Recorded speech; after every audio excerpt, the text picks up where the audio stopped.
कौन जात हो भाई? दलित हैं साहब। नहीं मतलब किस में आते हो?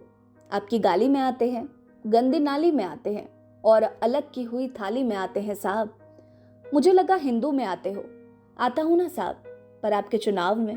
अच्छा क्या खाते हो भाई जो एक दलित खाता है साहब? नहीं मतलब क्या क्या खाते हो? आपसे मार खाता हूँ, कर्ज का भार खाता हूँ और तंगी में नून तो कभी अचार खाता हूँ साहब। नहीं मुझे लगा मुर्गी खाते होगे। खाता हूँ ना साहब, पर आपके चुनाव में। क्या पीते हो भाई जो एक दलित पीता है साहब? नहीं मतलब क्या क्या पीते हो? छुआछूत का गम, टूटे अरमानों का दम और नंगी आंखों से देखा गया सारा भरम पीता हूँ साहब। मुझे लगा शराब पीते हो। पीता हूँ ना साहब, पर आपके चुनाव में। क्या मिला है भाई जो दलितों को मिलता है साहब? नहीं मतलब क्या क्या मिला है?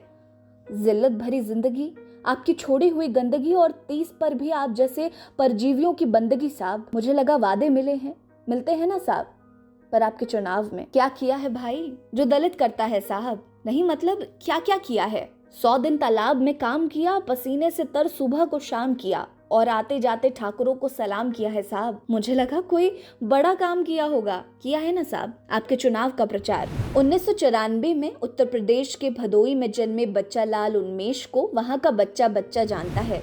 हिंदी में दलित साहित्य के विकास में उन्मेष की महत्वपूर्ण भूमिका रही है। उन्मेष की गिनती दलित साहित्य के सुपरिचित रचनाकारों में की जाती है। चर्चित युवा कवि उन्मेष की कविताएं भारतीय समाज व्यवस्था और उसकी जटिलता को व्यापक स्वरूप देती है।